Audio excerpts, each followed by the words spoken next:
পৃথিবীর ভেতরে হচ্ছে আগুন, শুধু আগুন আর আগুন, কত যে আগুন আপনি কল্পনাও করতে পারবেন না। এই জন্য কোরআনে আল্লাহ বলেছে ওয়াল বাহারিল মাসজুর,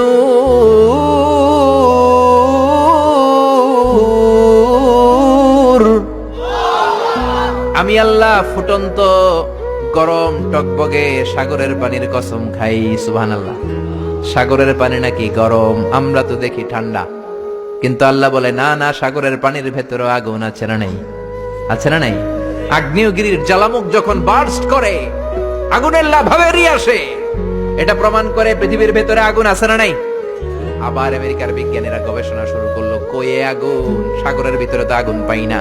চলে গেল প্রশান্ত মহাসাগরে, সবচেয়ে গভীর জায়গার নাম পোর্টোরিকো, 33,000 ফিট। কয় পাইপ ঢুকাতে শুরু করলো। নেভাল একাডেমি থেকে বিশাল জাহাজ এনে পাইপ ঢুকায়, আগুন বের করবে। পাইপ ঢুকাতে ঢুকাতে তারা পেল আগ্নেয়গিরির, প্রথমে পেল পাললিক শিলার স্তর, রূপান্তরিত শিলার স্তর, এরপরে আগ্নেয়গিরির শিলার স্তর। নেভাল একাডেমির চিফ বলে আরো পাইপ ঢুকাতে ঢুকাতে প্রশান্ত মহাসাগরের মাঝখানে পোর্টোরিকো প্রায় 33,000 ফিট গভীর ঢুকানোর পরে তারা দেখে না, পাইপ যতই ঢুকানো হয় পাইপগুলো গলে গলে পানি হয়ে যায়, পাইপগুলো গলে গলে মুহূর্তের মধ্যে হাওয়া হয়ে যায়, কোনো পাইপই খুঁজে পাওয়া যায় না। সুবহানাল্লাহ পড়েন। তার মানে ভিতরে আগুন আছে না নাই? প্রমাণ হলো আগুন আছে। এবার জানতে চাইলো আগুনটা কি, মানে আগুনটা কেমন পাওয়ারফুলি, এটা দেখতে চাই।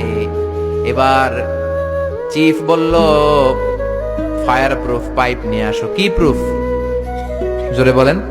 ফায়ার প্রুফের পাইপ, যেটা ভিতরে ঢুকালে আগুনে গলবে না। নেভাল একাডেমি এবার আমেরিকা থেকে আনলো ফায়ার প্রুফের পাইপ। দেখি তো আগুনটা কি মানের, কত ডিগ্রি সেলসিয়াসের। ঢুকা 33,000 ফিট শেষ, আরো ঢুকা, রূপান্তরিত শিলা, পাললিক শিলা, আগ্নেয়গিরির শিলা। এবার ঢুকাচ্ছে, যত পাইপ ঢুকায় ফায়ার প্রুফের পাইপ। ফায়ার প্রুফ চিনেন তো, আগুন ধরে না। বুলেট প্রুফ বুঝেন? প্রধানমন্ত্রী শেখ হাসিনার গাড়িতে গুলি করলে গুলি ঢুকবে না, ডোনাল্ড ট্রাম্পের গাড়িতে গুলি করলে গুলি ঢুকবে না, কারণ এটা বুলেট প্রুফ। ওই পাইপ যেটা এবার ঢুকালো এটা ফায়ার প্রুফ, আগুন ধরবে না।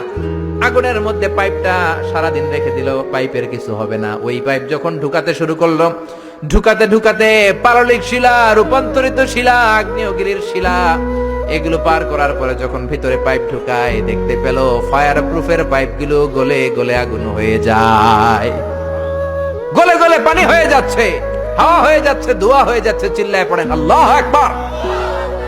তার মানে পৃথিবীর ভেতরে আগুন আছে না নাই? আল্লাহ বললেন গোলাম, মনে করো না আমি তোমাদেরকে ধরতে পারবো না, মাটির নিচে আযাব আছে, উপরেও আযাব আছে না নাই? মাঝে মাঝে শিলা বৃষ্টি দেয় কে? শিলা বৃষ্টি দেয়, ফসলগুলো থাকে না, সব শেষ। অ্যাসিড রেইন, শিলা বৃষ্টি, উল্কা বৃষ্টি দিয়ে আল্লাহ শেষ করে দিতে পারেন, ঠিক কি না? এরপরে আল্লাহ বললেন গোলাম, পাখির দিকে তাকাও। কোন দিকে তাকাবেন? যারা আল্লাহরে খুঁজে পায় না তাদেরকে বলবেন পাখির দিকে তাকাও। কোন দিকে তাকাও? আওয়ালাম ইয়ারাউ ইলাত তায়রি ফাওকাহুম সাফাতিন ওয়া ইয়াকবিদ মা ইউমসিকুহুন্না ইল্লার রহমান ইন্নাহু বিকুল্লি শাইইন বাসীর। নাস্তিকগুলো কি আমার পাখিগুলোর দিকে তাকায় না? সুবহানাল্লাহ। এই যে পাখিগুলো থাকে ফাওকাহুম সাফাতিন, পাখিগুলো কেমনে ডানা মেলে উড়ে বেড়ায়, এভাবে উড়ে না? দেখছেন? আবার নামার সময় ডানা গোটায়, ডানা ঝাপটায়, কেমন করে পাখিগুলো উড়ে। শূন্যের মধ্যে পাখিগুলো কেমন করে উড়ন্ত থাকে। এই পাখিগুলোরে শূন্যে ধরে রাখলো কে? আল্লাহ ধরে রেখেছে। কেউ ওদেরকে শিখায় নাই, শিখিয়েছে আল্লাহ। হাঁসের বাচ্চাগুলো জন্মের পরে পানিতে নেমে যায়, সাঁতার কাটতে শুরু করে দেয়, পা নাড়ায়, পাখা নাড়ায়। কে হাঁসের বাচ্চারে শিখালো যে এমনি সাঁতার কাটবি? কে শিখাইছে? গাভীর পেট থেকে বাছুর বের হয়, দাঁড়ানোর পরেই মায়ের ওই গাভীর ওলানের মধ্যে ঢু মারে কি মারে না? কে ওরে বললো এদিকে গুতা মারলেই তোর রিজিক বের হবে? সুবহানাল্লাহ কইবেন না? আল্লাহ বললেন পাখির দিকে তাকাও। আওয়ালাম ইয়ারাউ ইলাত তায়র, কারণ পাখির মধ্যে নিদর্শন আছে না নাই? পাখি নিয়ে গবেষণা করলে পাখির রব আল্লাহরে খুঁজে পাওয়া যাবে, ঠিক কি না?